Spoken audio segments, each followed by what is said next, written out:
I don't care who you are, where you live, what your political ideology is. I am certain you are tired of the lack of originality that exists in our media today. And I don't just mean big media, I mean all media. The posts you see on Instagram, the videos you watch on YouTube, the audio that you hear on podcasts, even comments you read on Twitter. Most of it is the same. It's boring. It's boring because it's just a regurgitation of society's prevailing view on a given topic. In this series, I am interviewing people that do things differently. They think differently, they push back against norms, and they're unafraid. Welcome to Anything But Milquetoast. I'm excited to bring you this interview with Adam Contos. He's the CEO of REMAX Holdings and the author of Start With a Win. I wanted to have Adam on not because he's written a book or because he's a CEO, but because of his path to get there. This is a guy that dropped out of college, joined the military, joined the police force, started 2 separate companies in his off time, all before joining REMAX, and then worked his way up the ranks at REMAX, got an MBA, and then moved his way up to the CEO role. Absolutely incredible career trajectory in one of the most disciplined and consistent people I've ever encountered. And now as a CEO, he's written a book and he's made a huge effort to build out his personal brand. And I thought in this interview, he did a great job walking me through his why. How does he get the energy and the discipline, the sense of agency to approach his life like this? I thought it was incredibly motivating. I hope you enjoy. I just said this before we started recording here, but I am excited to meet with you because I've watched your career in Denver for the last, 7 or 8 years. And I've just watched you progress steadily. And it's sort of like in the Denver business community, sort of common knowledge or lore that you moved from military to SWAT to REMAX to CEO to motivational speaker. I mean, the trajectory has been incredible to watch. And I'd like to just walk with you through your career. Maybe you can help me understand how you made that progression. Of course, I'm happy to help you with that. This is, in fact, I was talking today about people and they're like, what do you attribute some of this to? I'm like, I look at it as like climbing a mountain, and mountains are steep and they're treacherous and they take a lot of resiliency, and sometimes you have to summit, and sometimes you go to a base camp and you go back down and you go a little higher and you go back down, but it's about really that fortitude of doing everything you need to do collectively in order to get there. So let's get into it. It's incredible. So start me off. You graduate high school and you make the decision from there to go military, correct? Yeah. So June 3rd, 1990, I graduated high school. June 4th, I was scheduled to go to boot camp for I joined the Marine Corps Reserves. My parents wouldn't. I was 17. My parents were like, no, we're not signing for you to go full time. We want you to go to college. I'm like, okay. So I joined the reserves, which essentially all the training is very continuous. There's only one boot camp for the Marine Corps. I mean, if you're going to be a Marine, you're going to be a Marine. So yeah. Can I just pause and ask you a question there? Just because I'm just thinking about my own experience at that stage of the game in my life. The last thing I wanted to do was go into the military. And if I was going to go into the military, the Marines would be, at least in my mind, maybe it's ignorance, but to me, it seems like the most intense. So to be 17 and go, right when I graduate, that's what I want to do, that's a unique mindset. Well, it was, so I'll start by saying my hero in life growing up, my uncle, Kevin Contos, lives in Ohio. He was a Marine, and I always admired the heck out of this guy. I mean, just his emotional fortitude and resilience in life, but with this really deep sense of humor and lightheartedness. So I saw that and I thought, well, I want to be like that guy if I want to be like somebody in life. And I didn't know any other way. My dad is a spectacular human being and taught me so much in life that I talk about in my book and things of that nature. But I thought, okay, what do I want to do? And what's the hardest thing I can possibly do? Because if I can do that, I can do anything. And I had that in my head at that point. And I've never wanted to settle. You know, there's this, I always think never settle, never settle, never settle. And that led me to us join the Marines because I did some research. It's the hardest boot camp in existence on this planet. And Yes. That's why is I just wanted to see, okay, can I do it? So that's what got me to that. Okay, so you go into it, and what'd you think? It was like hard. it? Was it? Yeah, yeah. I bet it was. It was really hard. But I'll tell you what, there are a lot of takeaways from it. I mean, first one is they really, it's said that they tear you down and then build you up. And they do a really good job of that because they have to help you find your limits in life and then help you understand that our self-perceived limits are way outside of what our actual limits are. So our self-perceived limits might be right here, but our where it's very tight on ourselves and we give up easily. But the actual limits of the human mind and the human heart and the body and things like that are far beyond that, where you can do so much more than you think you can. And that's really what they helped you discover and then put that to work through self-motivation and making decisions and understanding that it's not about somebody telling you to do something for you to go do it. It's about you understanding that you can go do it and you go do it without them having to tell you. So it's really a great thought process of creating that internal locus of control and understanding that it's on you, not somebody else. That concept to me it's fascinating because, as a psychologist and I used to work as a therapist, we were never taught to do that. So like this idea of this idea of tearing you down and then, something better blossoms from that. There are like some institutions, like I'm thinking about the military, and then I think about like even, fraternities have this idea of we're going to tear you down and you're going to come up and be more aligned. And I always wonder, does that work for everybody? Or are there some people where you tear them down and they go, oh my God, I don't have what it takes to be successful in this environment. And then like in your case, it clearly it works, but I wonder, are there some people for whom that's a bad strategy? Do you have any thoughts about that? And I'll qualify this by saying I'm obviously coming from it from a perspective of I believe in this process. But is it for everybody? I think you have to believe it's for you for it to be for you. Because we get to make those decisions in life. I mean, everybody seems to think that other people are making their decisions for them in life, and that's really not true. And people will argue with me all day long about that, but the reality is, I choose to wake up at 4:30 in the morning every day, and everybody's like, I can't do that. I'm like, you can do whatever you want to do. Yeah. You just have to make the decision that I'm going to go push myself and get to the point that I can do that. And that's what the Marine Corps does, is they show it to you, and some people accept it and carry it through life. Others are like, okay, I'll do my time in the military, or maybe I'll, fall out and not do it because I don't want to. But all of these things are choices.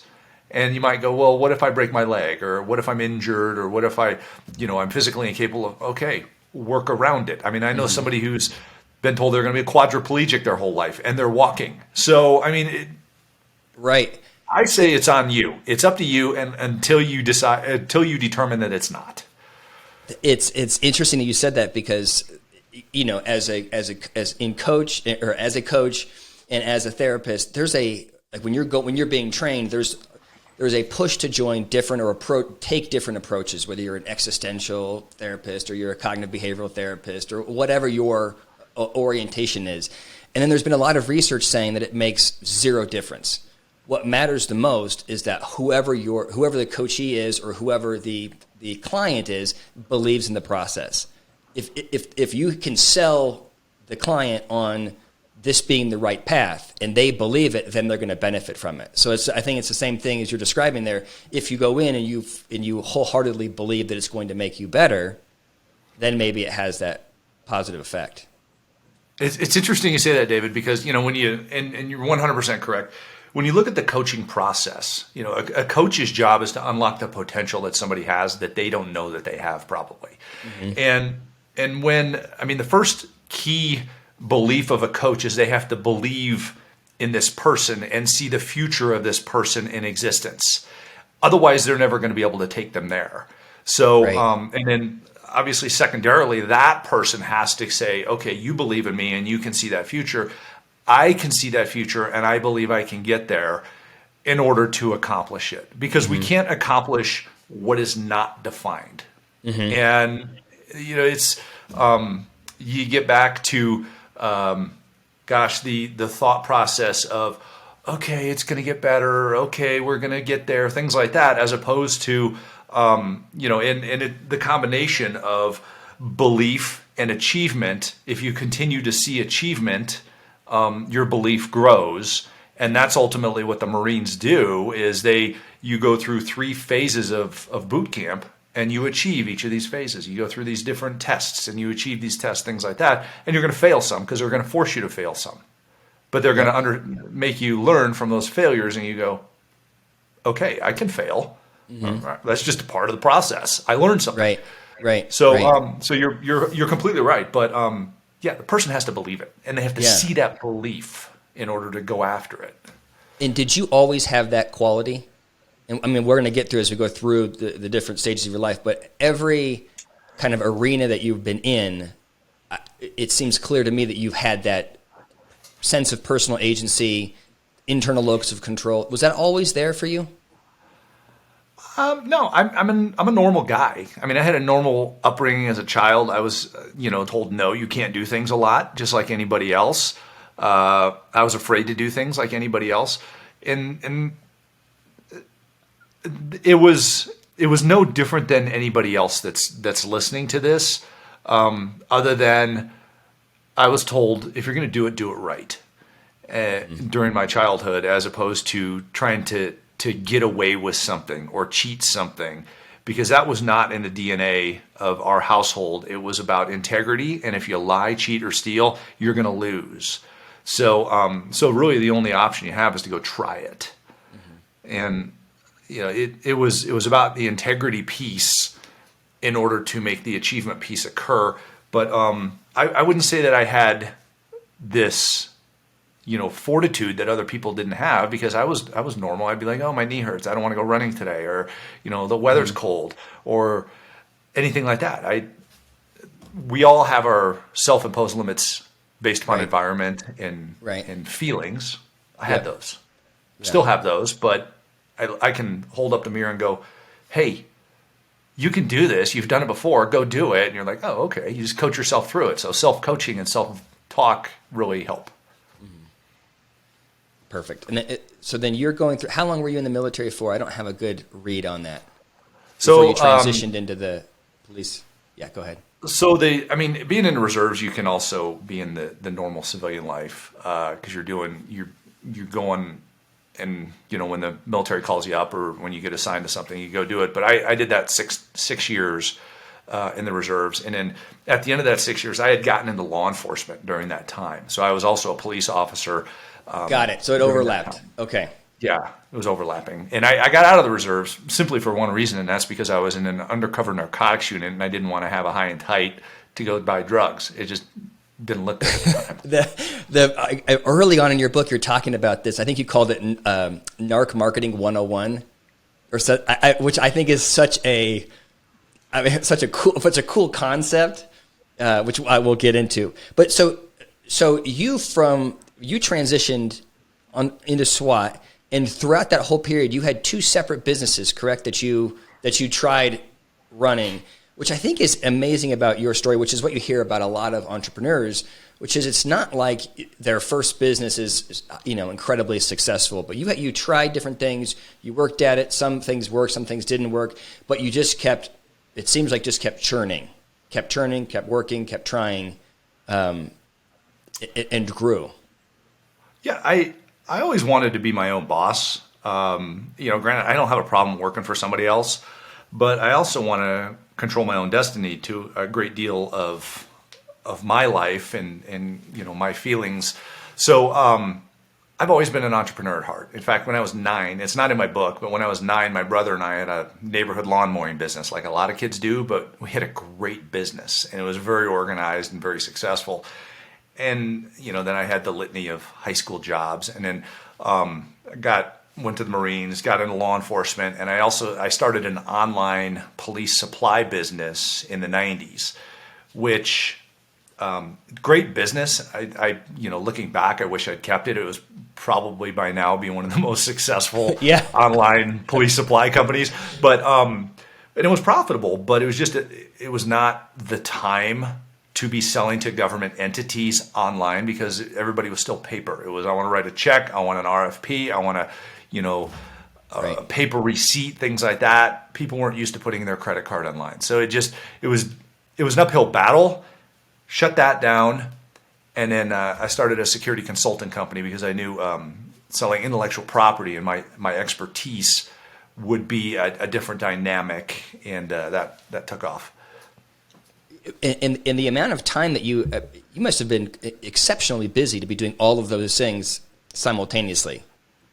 Those businesses, and you're working on SWAT, right? And I had a child in the middle of this. And you had a child. But I'll tell you, David, busy is a choice. Okay.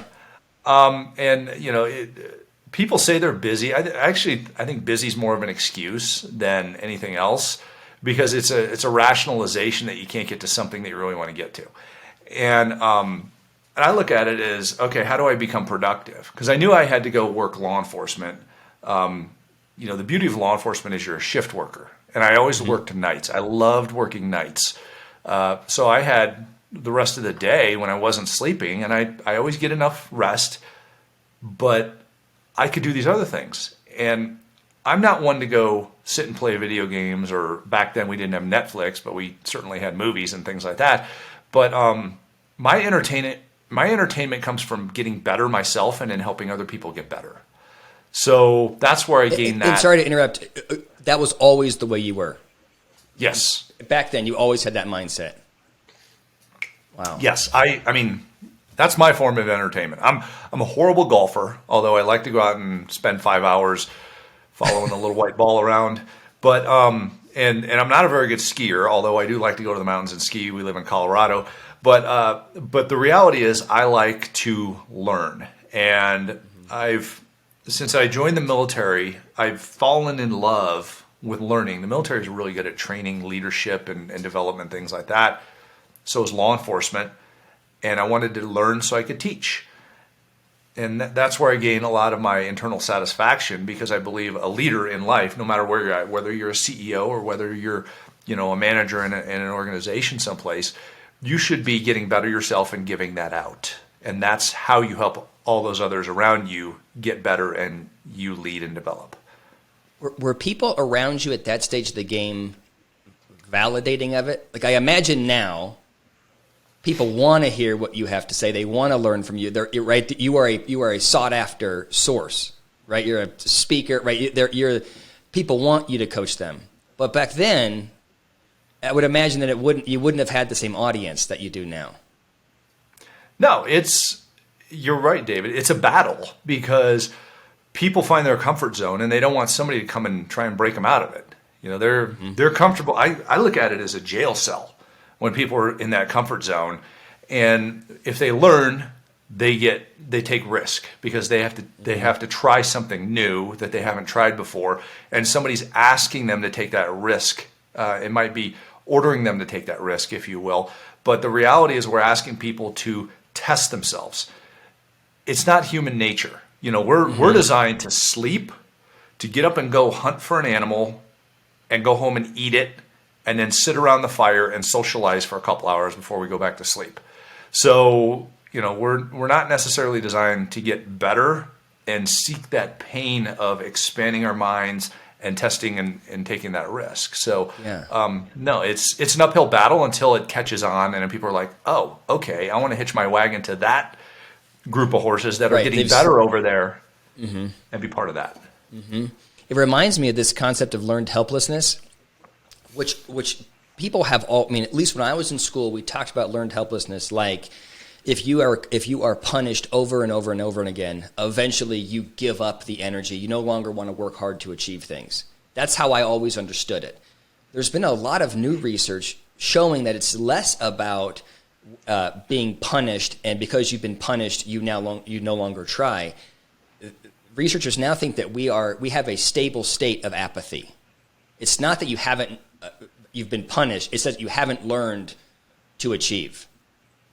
It's like what you're describing. People have to see that there is this opportunity, there is this better way of living, in order to expand, to get out of that jail cell. But we are sort of at our core apathetic.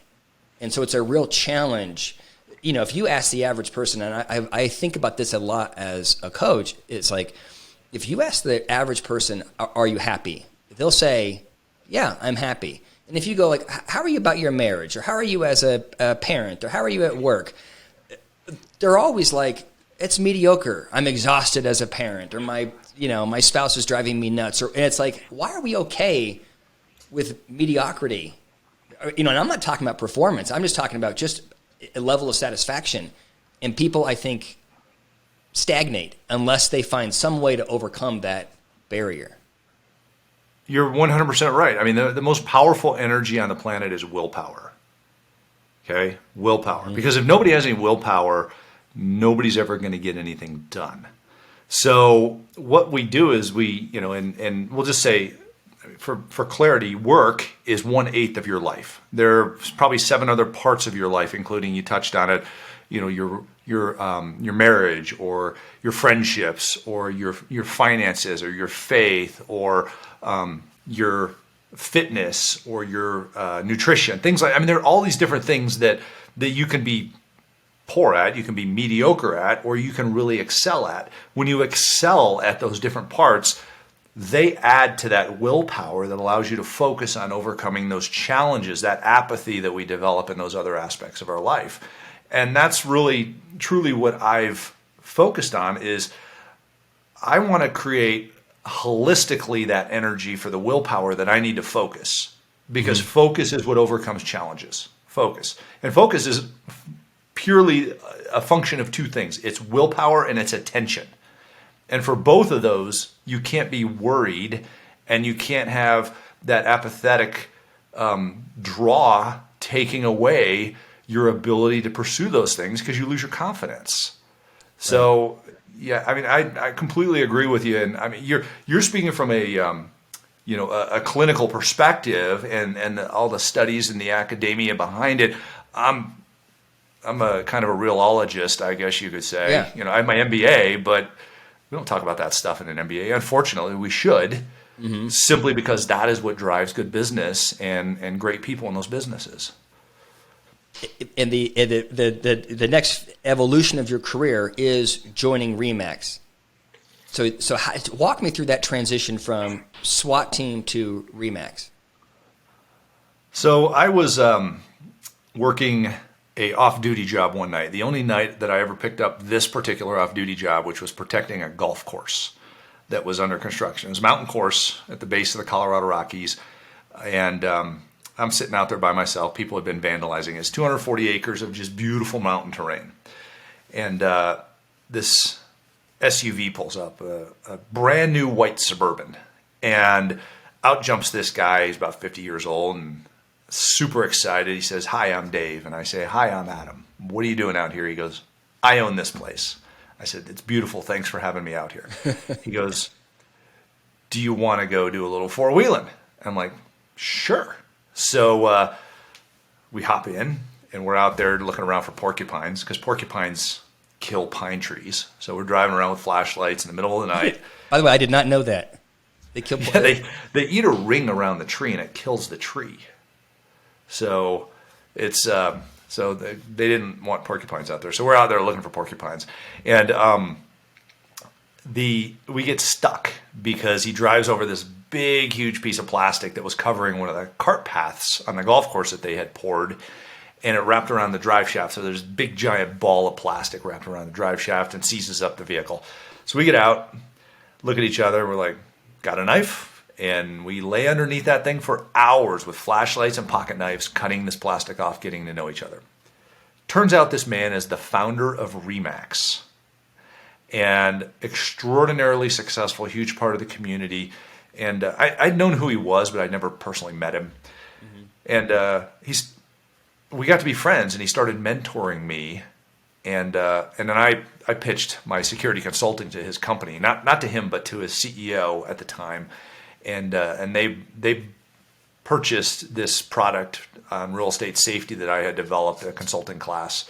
And we created a nationwide and worldwide distribution network of real estate agent safety principles out of it, which was fantastic. And then he called me one night, New Year's Eve, 2003. He said, "Hey, you want a job?" I said, "Honestly, Dave, I have two great jobs. I'm the SWAT Commander, which is the best job in law enforcement, and I have my own business, so I'm doing great." He's like, "No. Why don't you come work for me at REMAX, because you get our business." I said, "What does that entail?" He says, "You're going to have to cut your pay in half, and you're going to have to start a lot lower in the company than what you are right now." I said, "Okay, I'm in. Let's try it." Wait, what? Okay, let me take you back, because I want to first talk about the idea of luck. I think people could hear this and think, "Oh, well, he was lucky that he met Dave Liniger," right? I don't think so. Oh, go ahead. Go ahead. Do tell me what you think, and then yeah. I don't think so either, because I think luck, everybody says luck is where, opportunity meets timing, I suppose. And I'm just an observer in life, and I notice when there's somebody special around me that I can do something for, or I can participate with in something great. And usually it's one of the two. So you're either going to leave a smile on somebody's face, or you're going to walk away with them and do something with them in order to create accomplishment. Now, the first is way more common than the second, where you're likely to just have a great interaction with somebody. But what's in that interaction? What do you notice that is truly special about that human being? And that's how friendships are made. So we became friends before anything else happened. But he's met a lot of people that he's never hired. And I can tell you, that's right, most of them have never become a CEO. So, the reality is I went in, I started at the bottom of the company, or not the bottom, but kind of customer service representative, if you will, and worked my way up through the company over a period of 15, 16 years. And I'll just add to it in that, like you said, a lot of people meet him. But more than that, to me, you put yourself in a position, if someone hears that and goes, "Well, I hope I run into, some executive at a golf course." If that executive, if it happens, you're not ready for it. But I think you were ready for it because you had the mentality and the discipline, and you had the resume to make yourself appealing. He pursued you to join the company because he learned about how you operated. And so it makes me think it's really important that people don't seek out luck or sort of give luck any credence, because I think it leads to, again, back to that apathy. I'm going to wait to get lucky, versus you didn't, right? You had two jobs. You are operating with that discipline, and that's why you were appealing to him, along with the social skill and certainly you navigated the relationship well. But I think you also genuinely liked him and got along with him, and that's a big part of it. Absolutely. And I'll tell you, David, I wanted to run a company regardless of whether or not it was REMAX or something else. And that's why I was building my own. I wanted to create something greater than myself by utilizing the talents and drive of other human beings. That's internally satisfying to me to try and create greatness. So one of the things that one of our board directors said when I was interviewed to be the CEO, and this wasn't just handed to me, by the way. We're a public company. We have governance and processes in order to accomplish these things, and you got to have your act together in order to become the CEO of first of all, a company, but second, a public company, because shareholders are going to say you either picked or did not pick the right person board, and we're either going to get rid of you or keep you based on that decision. So one of our great leaders on our board was a 5-time space shuttle captain. And he looked at me, and this amazing genius of a man. He looked at me, he said, "Truly, the reason you're here is because Dave Liniger recognizes talent and develops it appropriately." And that's what we have as a leader. We have to, as a leader, recognize is there are people out there who have planted that seed of being something great, and it's our job to help grow that and develop those people so that we can step aside and put them in our place. And when you joined, you had to take a cut and pay. You're way down in the organization. Are you planning and thinking, here's what I need to do? How did you approach? What's the mindset? That's what I will tell you. Just say, I work small organization or have run my own practice. And part of the reason why is, to me, the idea of joining a large organization is intimidating, because it's like, how are you going to gain any traction? How do you elevate when there are so many people, there's so much competition, right? It takes a special person to be able to find your way through that. How did you approach that sort of a challenge? One day at a time, my friend.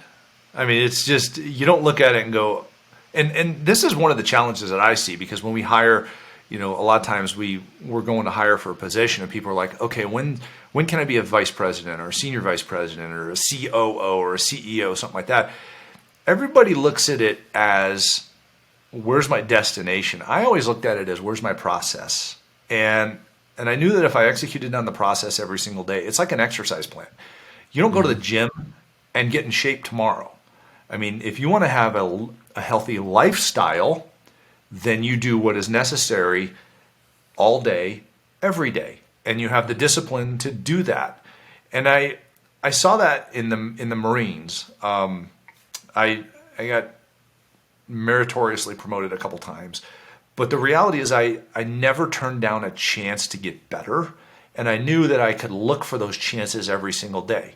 Don't go in and have a bad day. We're all going to have a bad day, but don't just coast. Try and make it a good day. And that's what I did at REMAX. And you have massive challenges that you overcome. And if you can't overcome those challenges, you reach out to people around you and understand how to utilize your resources and your colleagues. But the reality is, most people bring like 25% of their effort to work every day. Yeah. I wanted to bring 100%. And I knew if I brought 100%, the people delivering 25% didn't stand a chance. And I'm gonna grow as much as I possibly can, and the competition's not there. So, hey, I love the people I work with. Don't get me wrong, but when you have somebody running 100% in front of you, you try and catch up and keep up. It brings everybody up. Yep. And part of you running 100% is you're having to run 100% and get an MBA, which is crazy to me. Like, the idea of doing those two things is wild to me. And in addition to that, I had known, like, you had a reputation of being the guy that studied ahead of school. Like, you were reading a lot of books. I mean, there was a constant effort on your part to get better, not just from working hard, but you were acquiring more knowledge, right? 7 years ago or something, when I last interacted with you. Yeah,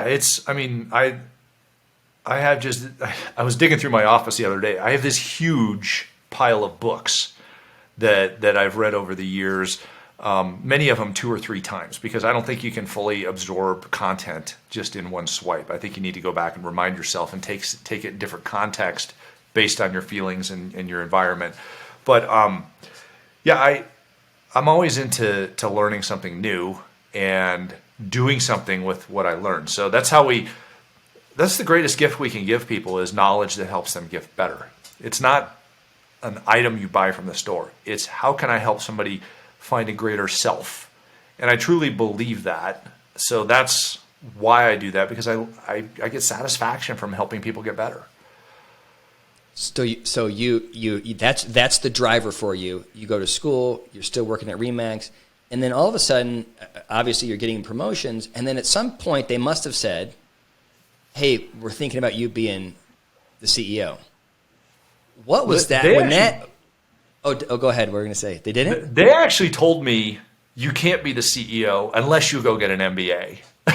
So I said, okay. Because I had dropped out of my undergrad twice. I was a 2-time college dropout. I'm like, this is stupid. Why am I going to school for this? And then it kind of hit me. It's not what you learn in school, it's how you learn it that gives you the ability to execute in life.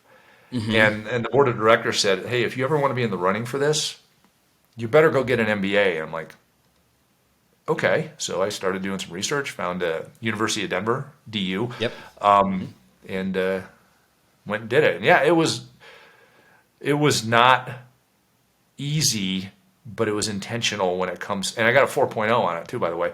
It was very intentional of how do you schedule your day. And I knew I had 3 parts of my day. I had work, I had education, and I had family. And I had to really ensure that I gave 110% effort on all those. So I'm just trying to think about just you as a leader.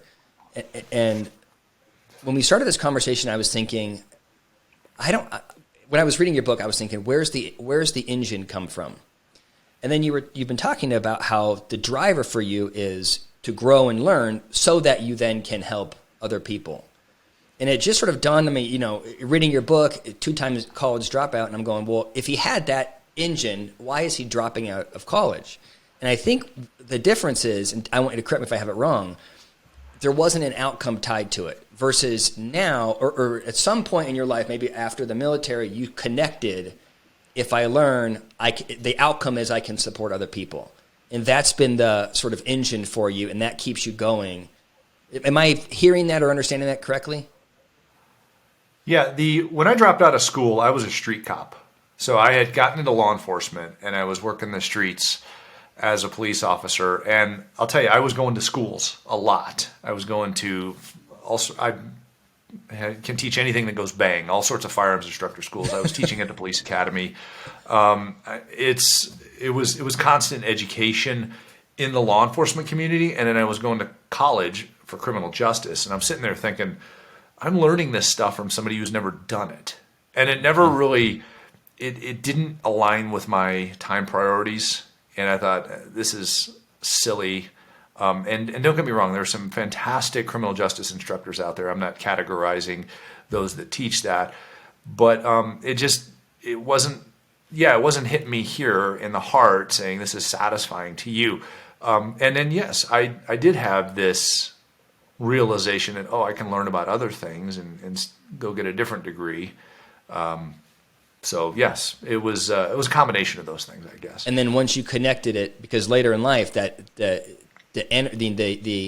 it's funny, there's been several times during this interview where I've asked you, like, how did you do that? And you never say, like, I was overwhelmed, or, right? It doesn't really matter if it's overwhelming or hard or whatever. You made it happen because you had that sort of end game, not a specific title, but the end game of giving back and being able to support people. Well, it's interesting you use the word overwhelming because, what's overwhelm is trying to do too many things at once. Instead of being selective in your time and effort, because selective in your time and effort drives action. Action overcomes overwhelm. And that's really what I learned was you can get stressed out and overwhelmed by something, but pick a path and go execute.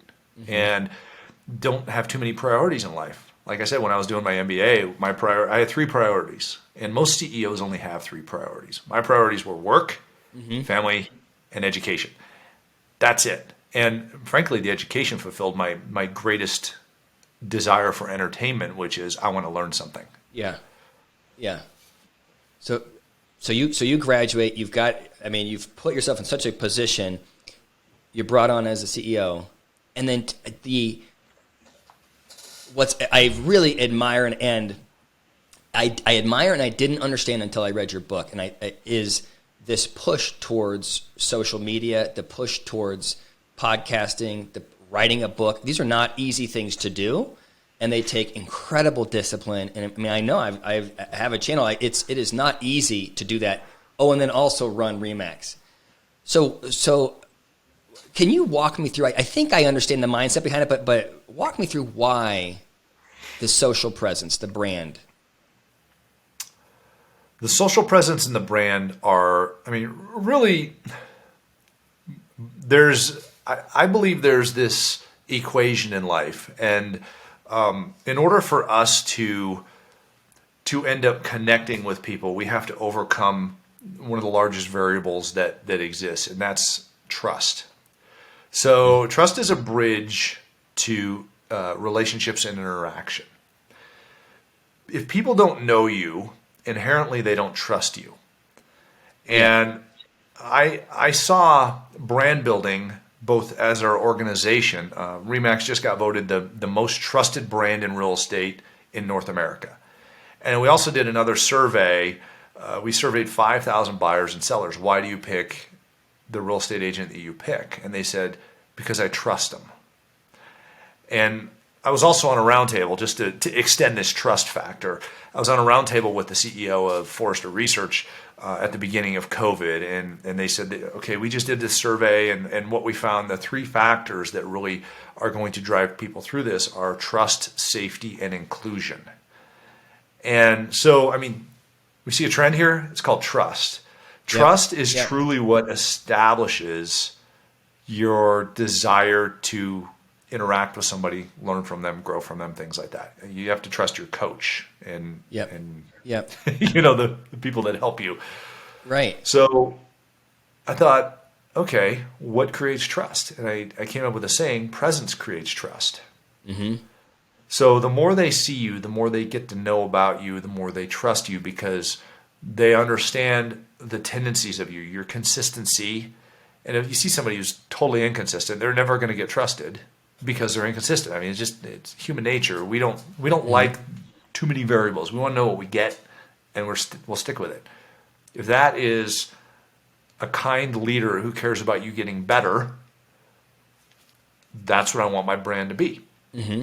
Mm-hmm. And if it's a kind company that cares about you achieving your goals, that's what we wanted REMAX to become. So it was an intentional effort on my part to really start branding myself, because nobody knew me. First of all, David, nobody likes a CEO. Okay, I mean, we look at it, we're like, I don't like the CEO. Why? Why don't you like him? You don't even know. Mm-hmm. Well, maybe that's why I don't like him. So that's I thought, interesting. If people get to know me, and frankly, if you're an executive, if you're a business leader listening to this interview, take note. You need to be present with your customers and with the community, because that will build trust and that will build your business. I guarantee it will help your business, and it will drive your employees to put more than that 25% into the effort of the business every day. And that was the crux of what so I read that, and you spoke to it, I thought, very well in the book. What dawns on me is that requires a lot of confidence on your part. I think a lot of executives pull back because they don't want the scrutiny. And you had this term in your book, I forget how you labeled it, but it's fear of missing out, or not missing out, but fear of other people's opinions. And that, right, you have to be confident in who you are to put yourself out there as much as you do. And I think it's a really smart decision on your part, because you are right. And I never thought about it this way, but brands that go out there and they think they have a polished, pristine, perfect brand, but if you don't hear from them for 2 years, that brand, you don't know anything about them. So the more touch points, the better. I think it makes a tremendous amount of sense. And I was not there before I read the book, but I think I think if someone can get over the fear of other people's opinions, and if they have the confidence to be able to put themselves out there, I think it is a really smart choice. You know, what's fascinating is, first of all, we don't like how we look or sound. Nobody likes how they look or sound, and we're our own worst critics when it comes to that. Everybody else loves how you look and sound because it's human. And that is that's our fingerprint visibly and audibly in society, is how we look and sound. And we're all unique, and people appreciate that. They're kind to that. Now, those that criticize that are going to exist. The reality is they're not going to eat you, okay? I mean, you're going to survive their criticisms, and they're going to be more miserable for that. And if you can get past their criticisms, which I think most people can, you're going to find happiness and you're going to find success. So, the other factor to this, David, is when I started doing this, I got a lot of pushback. You're going to have people throw stones at you. Big time. Everything from consultants saying your CEO shouldn't be doing that. That's not like a CEO. And I've got probably thousands of videos out online now of me talking about why do we do what we do. You know, you see behind me here, it says stay hungry, stay humble. I talk about that. My book, Start With a Win, is behind me. I have a podcast called Start With a Win where we have videos. We put out 40 videos during COVID that was about mind, body, business, and the connection of those three things, and how to perform better with relationship to that. The reality is you're going to get critics. And I got hate mail when I was starting those things. I literally got Really? letters saying, this is not becoming of a CEO, and your social posts are embarrassing to me, or what. I'm like, I don't care.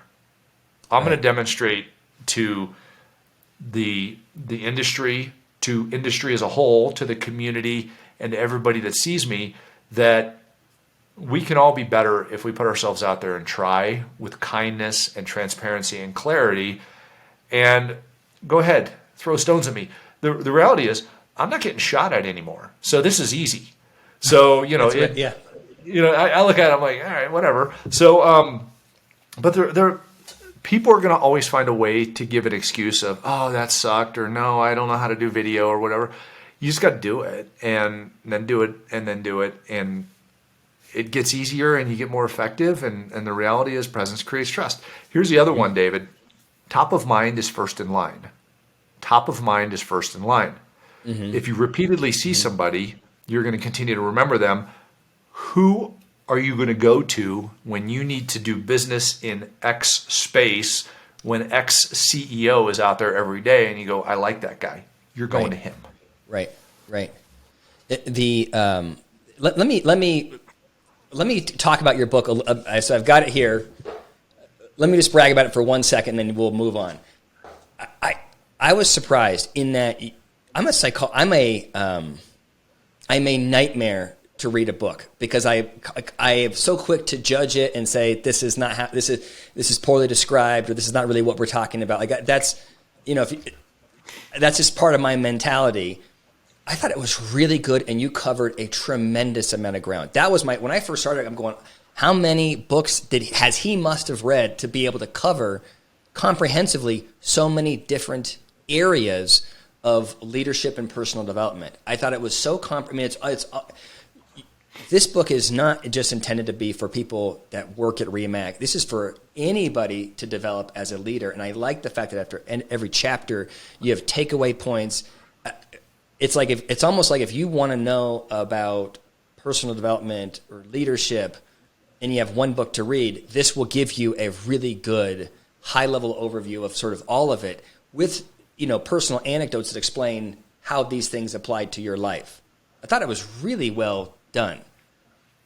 So thank you. First of all, congratulations. I mean, to me, there's nothing more impressive than somebody being able to produce a book like that, but to do it where you're not just covering one topic, you're covering so many topics so well. I thought I was really impressed.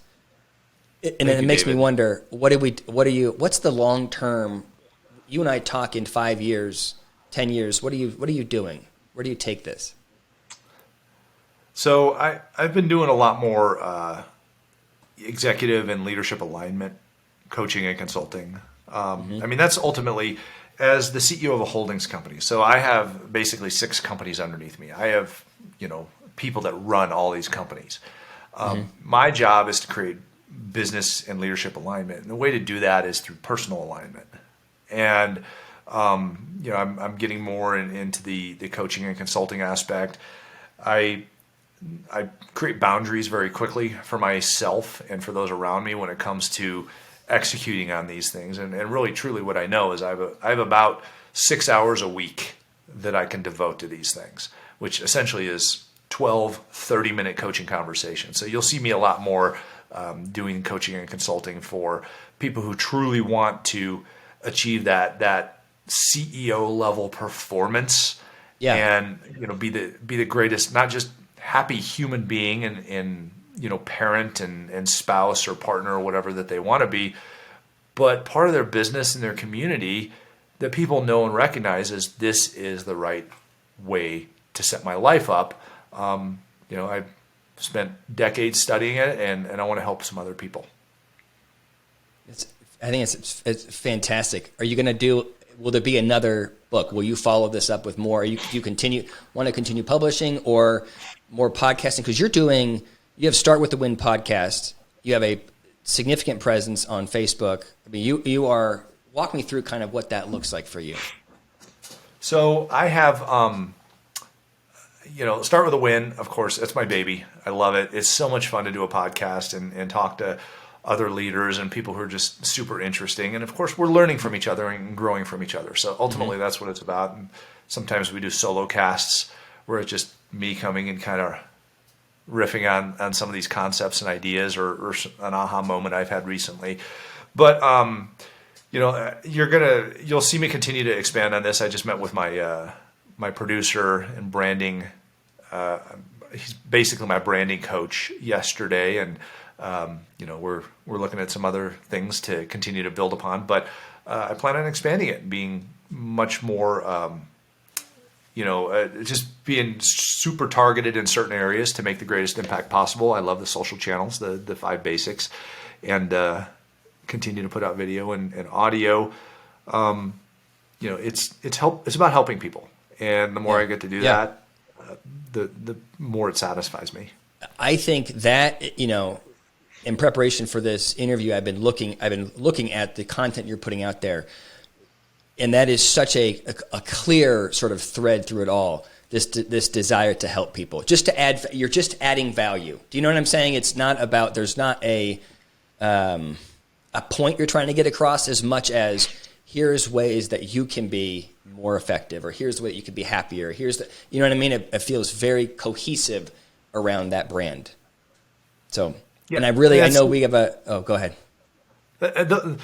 It's very wise of you to notice that, David. I mean, I look at those as those are the appetizers. We're at the dinner party, and those are the appetizers. And someone will go, "Oh, I want that for dinner," and then they come up to me and they go, "Hey, tell me more about this. Help me with this," because ultimately, other people can get more out of us than we can get out of ourselves. And that's really what a coach is. They, like I mentioned earlier, they help you unlock your potential. And it's always a little bit more than you think you can be and can find. And I've had great respect and experience with your organization for quite some time, and we've achieved some great things together. And that's why somebody should be looking at, how can I bring somebody else in to help me execute on becoming the best that I can be. Yeah. Well, I really appreciate you saying that. And I just want to end it by saying the book is great, and I did not expect, I thought it was going to be about learn this thing or learn that thing. What I did not expect was to find it so motivating. What's motivating is the resiliency, the engine behind all of it. Through it all, in order to do all these things, you have to be disciplined and consistent, right? It's not about hoping to be motivated for one moment. It's about getting yourself in a process that allows you to be successful no matter what you're doing. I thought you made that point very just the whole book sort of is full of that underlying driver. So thank you for writing the book. Thank you for letting me review it and meet with you today. I really appreciate it. Thank you, David. And I just want to tell everybody that's listening to this. First of all, you check out the book, more about it at startwithawin.com or at adamcontos.com. They go to the same place. But the key point here is never settle. We can always become more. Never settle for where you're at, and find somebody to help you get there, because going on that path with somebody by your side to give you that little nudge or help you see something that you don't quite see, to hold up the mirror and notice something about yourself, because you can't tell if something's going on with you if you don't look at you from the outside. So find somebody to help you get there, and you'll be surprised what you can come up with. So thanks for having me on, David.